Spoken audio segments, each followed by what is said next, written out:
ఆడపిల్లల్ని ట్రోల్ చేస్తే ఆడపిల్లలు మళ్ళీ రారు బయటికి, మళ్ళీ మాట్లాడలేరు అనుకున్నారు. కానీ ఎంత తొక్కాలనుకుంటే అంత బయటికి వస్తాం. చేయండి, ఎంత ట్రోల్స్ చేస్తారో చేయండి.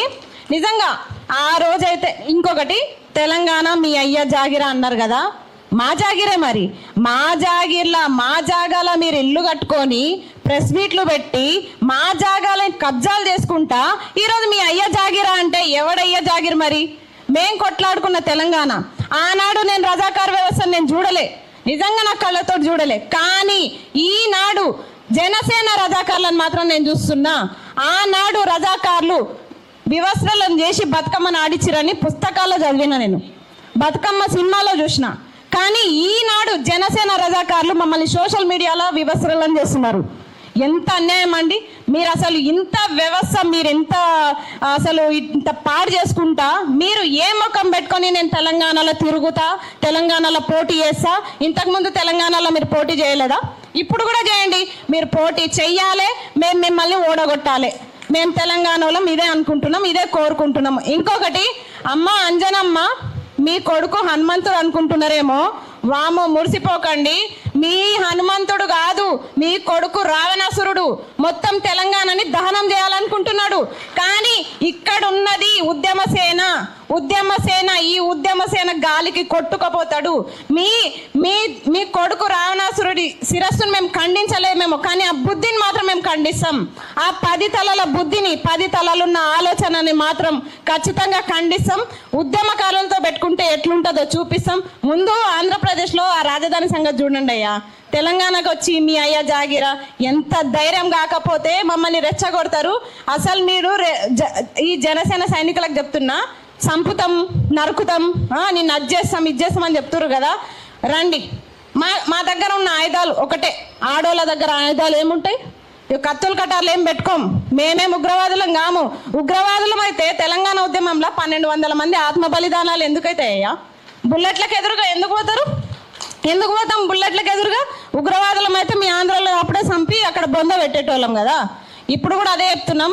మీరు ఎట్లయితే మమ్మల్ని ట్రోలింగ్ చేసి ఇబ్బంది పెట్టి సంపుతాం, నరుకుతామని మాట్లాడుతున్నారో మేము కూడా రెడీగా ఉన్నాం. రండి, మా బ్యాగులలో కారం పొడి పెట్టుకొని వస్తాం. కండ్లు ఎర్రగా కావాలి. మా కండ్లు ఎట్లా ఎరుపెక్కుతాయో మా మంటతోటి ఆ కారం పొడి మంట మీ కళ్ళల్లో కనిపించాలి, చూపిస్తాం. తెలంగాణ మహిళల పవర్ ఏందో చూపిస్తాం ఖచ్చితంగా. చాలా మంది ఉద్యమకారులు, నిరుద్యోగులు అందరు కూడా, మీరు నిరుద్యోగులకు ఇంకొకటి చెప్తున్నా, నోటిఫికేషన్ల కోసం మనం ఎంత కొట్లాడుతున్నామో మనకు తెలుసు. మనకు సాయంగా కూడా పృథ్వన్న కూడా చాలా ప్రెస్ మీట్లు, ప్రోగ్రామ్స్లో కూడా ఉన్నారు.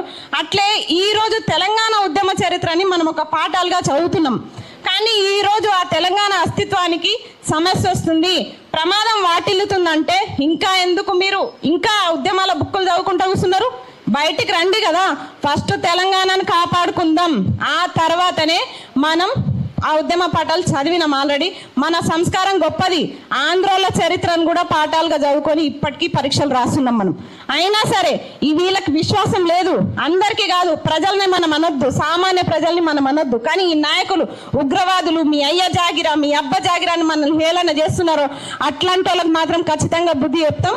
జనసేన పార్టీ నుంచి మీరు పోటీ చేస్తారా తమ్ముడు పవన్ కళ్యాణ్? చెప్తున్నా, ఇప్పుడు కూడా చెప్తున్నా, పోటీ చేయి నువ్వు. నేను ఒక అక్కగా చెప్తున్నా, తెలంగాణ అక్కగా, నిన్ను ఓడించే బాధ్యత మాత్రం మాదే. ఇప్పుడు మా సోదరుడు జాలి శంకర్ మాట్లాడాల్సింది. అందరికీ నమస్తే అండి. సో మనం ఇది తెలంగాణ ఎవరబ్బ జాగీరు అనేటువంటి అంశం మీద మనం మాట్లాడుతూ ఉన్నాం. అయితే 2 నిమిషాలు నేను టైం ఎక్కువ తీసుకోను. ఇది ఒక పకడ్బందీ ప్లాన్ ప్రకారం నడుస్తున్నటువంటి వ్యవహారం. ఇది మనము మొదటి నుంచి చూడాలి. కృష్ణా నది కా నుంచి, గోదావరి నది కా నుంచి మనం ఒకసారి గత కొంతకాలంగా చూస్తే నీళ్ళని దోసుకపోయే కార్యక్రమం చాలా విజయవంతంగా జరుగుతూ ఉంది. మన పాలకులు ఎందుకో కళ్ళు మూసుకొని కూర్చున్నారు. ఒకటి పాయింట్ నెంబర్ 1. మన నీటి వనరులను విధ్వంసం చేస్తూ ఉన్నారు. Point number 2. మన చెక్ డ్యామ్లను కానీ మన నీటి వనరులు ఏవైతే ఉన్నాయో వాటన్నిటిని కూడా విధ్వంసం చేస్తూ ఉన్నారు. ఇది ఒకవైపు జరుగుతూ ఉంది. ఎందుకంటే నీళ్లు కిందికి పోవాలి, మన ఆంధ్రాబాబు పోలవరం నుంచి తరలించకపోవాలి, నల్లమల సాగర్కో, బనకచర్లకో, ఇంకేడుకో తరలించకపోవాలి. ఇటు కృష్ణా నుంచి నేను ఇవాళనే పత్రికలో చదివిన 777 టీఎంసీలు చంద్రబాబు నాయుడు ఎత్తుకపోతే 200 టీఎంసీలు కూడా ఈయన ఎత్తుకరాలేకపోయింది మన రేవంత్ రెడ్డి గారు. మరి ఏం చేస్తారు? మీకు ఏమైనా అడ్డం వస్తుందా? దేనికి దేనికి తీసుకురాలేకపోతున్నారు అంటే ఏంది? ఇటు గోదావరికి వెళ్ళి నీళ్లు పోవాలి, అటు కృష్ణకి వెళ్ళి నీళ్లు పోవాలి. మన పాలకులు మాత్రము ఆంధ్ర పాలకులకు అడుగులకు మడుగులెత్తుతూ వాళ్ళ పాద సేవ చేసుకుంటూ కూర్చోవాలి. నేను ఎవరిని అనట్లేదు, అందరినీ అంటా ఉన్నా. ఇంకొకటి, మీరు మనకు ఒక 4 రోజుల నుంచి అబ్జర్వ్ చేయండి. ఏదో ఒక రకంగా తెలంగాణ అనేటువంటి దాన్ని చేజిక్కించుకోవడం కోసం ప్రయత్నాలు చేస్తున్నారు. మా కేవీఆర్ ఏదో చిన్న విశ్లేషణ చేస్తే, ఇంతకుముందు పృథ్వన్న స్టార్టింగ్ ప్రసంగంలో చెప్పారు, చిన్నది, అది పెద్ద ఇష్యూనే కాదు. దాన్ని ఆయనని ఇక్కడికి వచ్చి అరెస్టు చేసి తీసుకుపోయి 3rd డిగ్రీ చేసి ఒక విద్వేషాన్ని రెచ్చగొట్టేటువంటి ప్రయత్నం చేసింది ఆంధ్ర పాలకులు, తెలంగాణ వాళ్ళు కాదు. దాని తర్వాత మళ్ళీ ఇంకొక కేసు పెట్టి, ఫేక్ కేసు పెట్టి మళ్ళీ అరెస్టు చేస్తామని చెప్పేసి ఇంటి దాకా వచ్చితే అడ్డం పడింది ఇదే తెలంగాణ బిడ్డలు. అక్కడ కూడా మేము రెచ్చగొట్టలే, మీరు పెట్టినటువంటి కేసు ఫేక్ అని మాత్రమే చెప్పినాం. దాని తర్వాత ప్రొఫెసర్ నాగేశ్వర్ గారు వారు చేసిన దాంట్లలో మరి ఏం తప్పున్నదో ఏమున్నదో ఎందుకంత ఉలికిపడిందో టీడీపీ మీడియా తెలియదు. కానీ ఆ టీడీపీ మీడియా జనసేనని ఎగదోసింది, ప్యాకేజీ మాట్లాడిందో పీకేజీ మాట్లాడిందో మాకు తెలియదు ఆ అంశాలన్నీ కూడా. మళ్ళీ దీనికి ప్రూఫ్లేవి, మళ్ళీ సాక్ష్యాలేవి అంటారేమో. సో కాబట్టి చంద్రబాబు నాయుడు ఎగదోసిండు, పవన్ కళ్యాణ్ పంపించిండు, ఇక్కడికి వచ్చిండు, ఆయన నటనం చేస్తా ఉన్నాడు, మేకప్ వేసుకొని ఆడుతూ ఉన్నాడు. మనకొచ్చి మన గడ్డ మీదకి వచ్చి తెలంగాణ గడ్డ మీద నిలబడి మీ అయ్య జాగిరా అంటా ఉన్నాడు.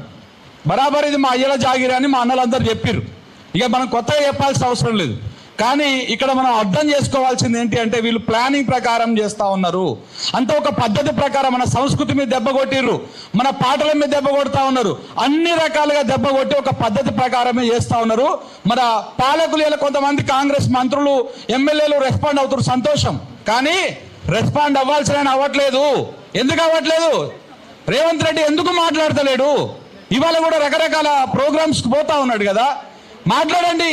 పవన్ కళ్యాణ్ మాట్లాడింది తప్పో ఒప్పో చెప్పండి. ఎందుకు చెప్పలేరు? ఈ ముసుగుల గుద్దులాటలేంటి? మిగతా రాజకీయ పార్టీలు కూడా మీ స్టాండ్ ఏంటి చెప్పండి. ఎందుకు చెప్పడం లేదు? తప్పకుండా దీని వెనకాల పెద్ద కుట్ర ఉన్నది. నిజంగా పృథ్వన్న ధైర్య సాహసానికి నేను ఒప్పుకుంటా ఉన్నా. ఏదేమైనా ఇది వదిలిపెట్టొద్దు. ఎవడో తెలంగాణ వాడు, మరి తెలంగాణ ఎవడు జాగిరో తప్పకుండా తేల్చాల్సినటువంటి అవసరం ఉన్నది. మీ అయ్యల జాగిర్ అని చెప్పేసి మీరు వచ్చి మాట్లాడిపోతే తెలంగాణ బిడ్డలు, తెలంగాణ ఉద్యమకారులు, తెలంగాణ యువకులు చేతులు ముడుచుకొని కూర్చుంటారు అనుకుంటున్నారు. ఇదంతా ఒకవైపు నడుస్తూ ఉన్నది.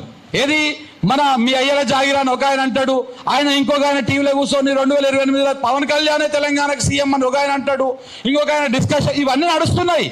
మనం ఒకసారి ప్లాన్గా చేయండి. ఇలా చంద్రబాబు గారు సూక్తులు చెప్తున్నారు పత్రికలల్లో, పవన్ కళ్యాణ్ మనం అటు అనకూడదు, అందరం కలిసిపోవాలని పెట్టేటువంటి ఆర్జుడే అయినా దీనికి. దాని తర్వాత లాస్ట్ 2 అంశాలు చెప్తా. ఇలా పత్రిక ఇలా ఛానల్ చూడండి, ఎంత కూర్చొని మొత్తం అంతా చెక్ వేసాడా. ఒక్క శాటిలైట్ ఛానల్ కనీసం ఈవెంట్లు పెట్టలే యూట్యూబ్లో. మన పవన్ కళ్యాణ్ వస్తే వరుసగా లైవ్లు పెట్టి అడావులు చేసి ఇలా ఎందుకు ఒక చిన్న ఈవెంట్ పెడతానికి ఏం కష్టం వచ్చింది? నీకేం నష్టమైంది? ఫ్రీ లింకే ఇస్తున్నాక కూడా ఎందుకు పెడతలేరు మీరు అంటే దీని వెనకాలే కూడా ఏంది? ఈ భావజాలం ఏది కూడా ప్రజలకు పోకూడదు. మీకు అర్థం కావట్లే. మీ ఛానళ్ళని ఎవరు చూస్తలేరు నాయన. అయిపోయింది మీ కథ, మీ దుకాణం ఒడిచిపోయింది. ఇలా ఒక డిజిటల్ మీడియాలో ఉన్నటువంటి యువకులు స్టార్ట్ చేసినటువంటి పాయింట్ మీదనే చర్చ నడుస్తూ ఉంది. ఆ విషయాన్ని మీరు అర్థం చేసుకోండి. మీరు మా చుట్టుముట్టు తిరుగుతున్నారు, మేము మీ చుట్టుముట్టు తిరుగుతలేం. సో కాబట్టి మీరు విస్మరించండి, చేయండి. తప్పకుండా ఒక రోజు మీ మీద కూడా చర్చ పెట్టే రోజు వస్తుంది. నేను అదే కోరుతా ఉన్నా. ఈ మీడియా ఏది మన మీడియా కాదు, మన మీడియా మనకే ఉన్నది. దాన్ని మరింత బలోపేతం చేసుకుందాం, మరింత మనం ముందుకు పోదాం. ఈ నినాదాన్ని, ఈ పట్టుదలని ఏ మాత్రం సడలకుండా తెలంగాణ వైపు ఎవరైనా కన్నెత్తి చూస్తే లాగులు దడిచేటువంటి విధంగా మన దమ్మెంతో చూపిద్దామని చెప్పేసి తెలియజేస్తూ సెలవు తీసుకోవడం.